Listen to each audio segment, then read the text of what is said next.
Hey friends, welcome back. So last week I made my red salsa. Well, today I'm going to make my avocado salsa. It is just as good and just as easy to make. So here we go.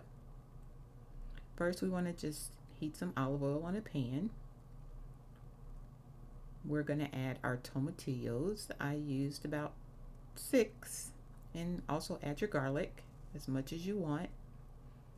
And also add your pepper of choice. Today I used serranos and four was too many.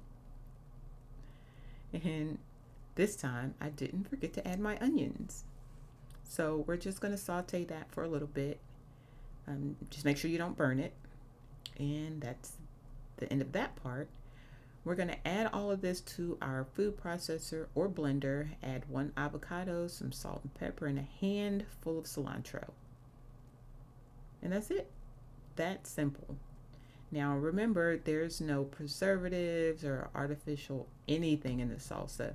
So just make sure that you store it well and eat it pretty quick.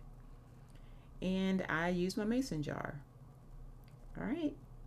So like and subscribe and come back, guys, for some more recipes.